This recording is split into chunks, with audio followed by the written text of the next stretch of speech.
is gonna be your soling, okay?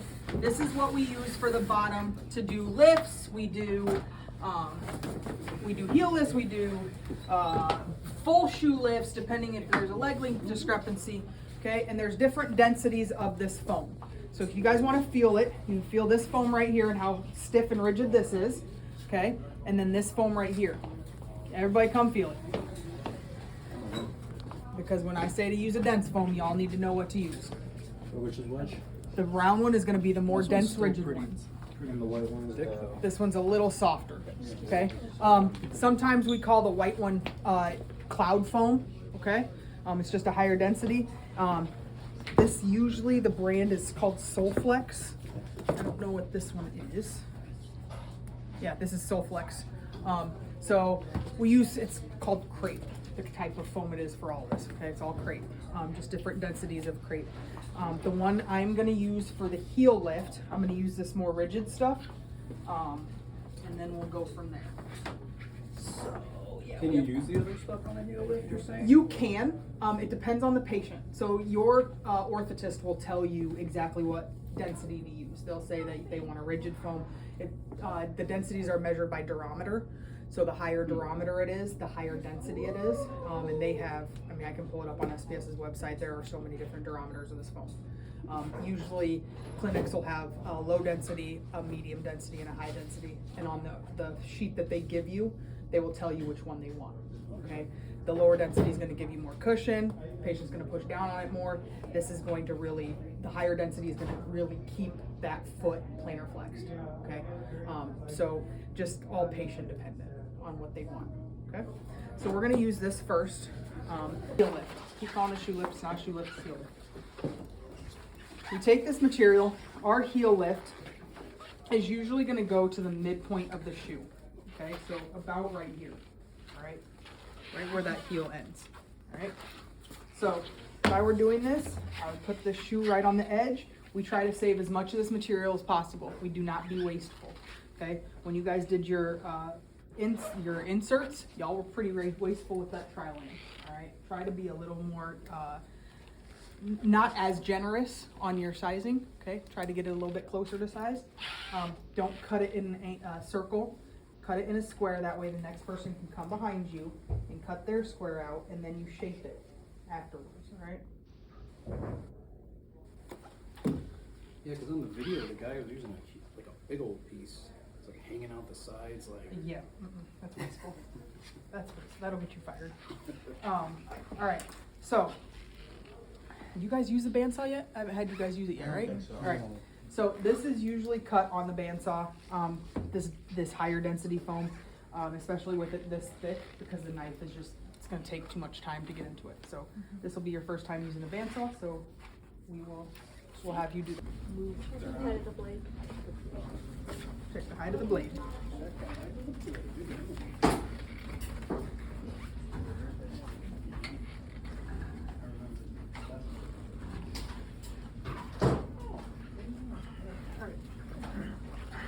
Next step. Right. Sure.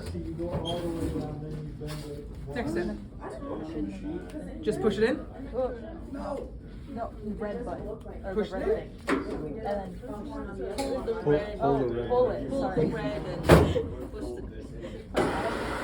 You are not cutting anything today.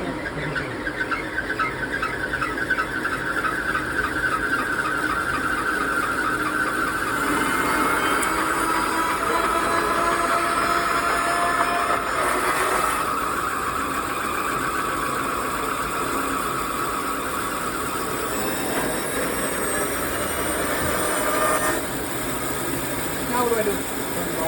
Ow! Push the red knob. Alright, and then we push the brake knob. Okay. Always do that. Do not ever let that bandsaw keep going and then walk away from it. It will be points off your next project. Every single time. Alright. Okay. Make sure that it goes as far as it needs to go. It goes perfectly. Okay. So many students have decided to not follow my guidance, and once they've got it cut, they shape it to the shoe. That is not a good form of practice. Okay, if you shape this down, then you have to glue it exactly perfect to the sole of the shoe for it to fit properly. Leave it overhanging right now because you can grind it down afterwards directly to the size of that shoe. All right, so what we want to do now is do a skive. But when we do this skive, we want it to be an even transition from full to 0. Okay, so remember when you guys skived this little itty bitty edge? Now you're skiving this entire piece. There are to be no waves in it. All right, that's why I said practice first, because this is the material that you guys are using on the actual shoes. And as you can see, we don't have a ton of it. Okay, so we can't be wasteful because we have a lot more to do with this stuff. So if you want to practice, use some of the other foam and practice skiving a large transition before you do this step. Okay, I've seen some people take a straight edge and mark from corner to corner because that gives them a guide of what they need for it. So for example, they'll come up here, take a clipboard, put it on here, and they'll measure here to here, and they'll just draw a line. And then they'll take it to the shoe machine and they know exactly what line they have to follow. Okay, they'll even put one on the other side to make sure it's flat this way. I don't do that, I just skive it. Okay, it takes too much time when we're trying to push stuff out the door. Start with the smooth one, see how you get. Okay, I'm gonna go all the way down.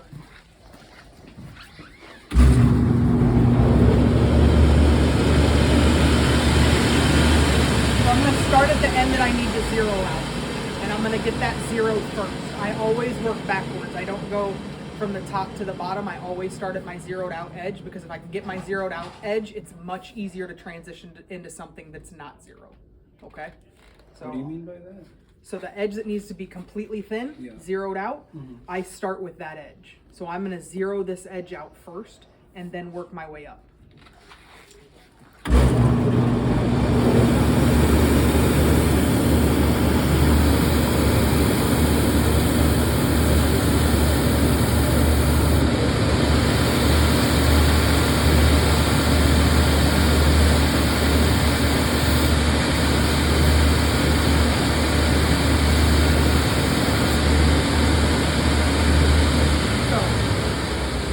Edge first, okay?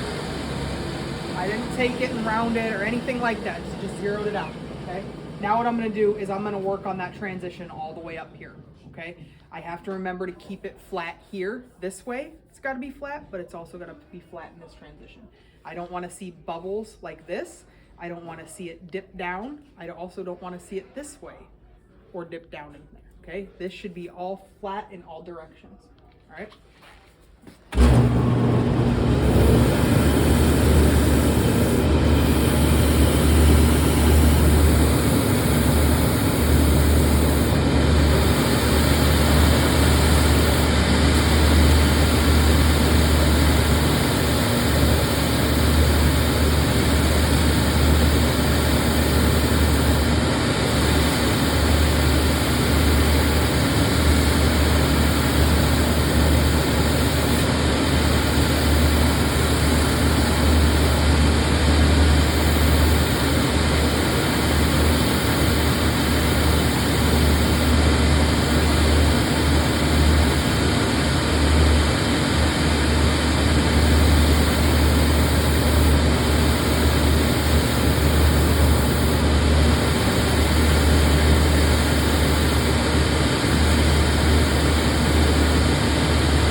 So now I'm gonna work on that side, okay, to get that cleaned up as well. It looks good, but you have to look at both sides of this. All right, Joel, do you need something? Just put it.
Got a little bit of a hump in it.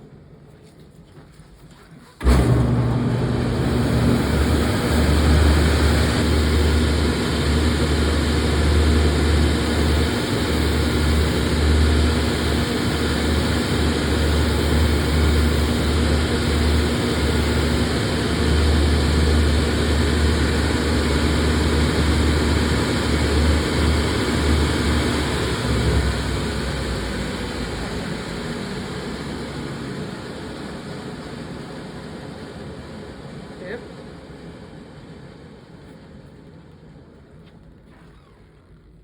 This side, then you would also glue the other side. And then on the shoe, in between where you cut it, you would glue the top section and the bottom section. You can then take a little tongue depressor. Do we have any empty ones up here? If you glue, first you want to go clean this up a little bit. You can take it to the shoe machine and flatten both these sides out, okay? Don't dig in a lot. If there's like these little frayed stuff, you don't need to get all of this out of here, okay? But see how these lumps are right here? You kind of want to flatten that out, all right? So I would glue this side and I would glue this side. But then if I just let it go, a vertical stick, cut it in half, and then just set it as an anchor in here, it's not going to glue to the shoe because the glue only works if it's on both sides, and it's not going to be. So you can put that in between the shoe and then just set your shoe down and wait for that to settle. You'll glue both sides of this and wait for that to settle, okay? Then what you'll do is you'll take this piece. Remember, once it's set up, that barge glue, once you put it on there, it is going to stay on there. So be very careful as to how you angle this. You don't want to short it and have something overhang on the back, okay? So when I put this in, I'll brace it and I'll put it down and then I'll glue, okay? And that'll set there. Can I use your shoe to do a demo? I won't ruin it at all. Okay. So you need, right? So you'll just take it up to the shoe machine.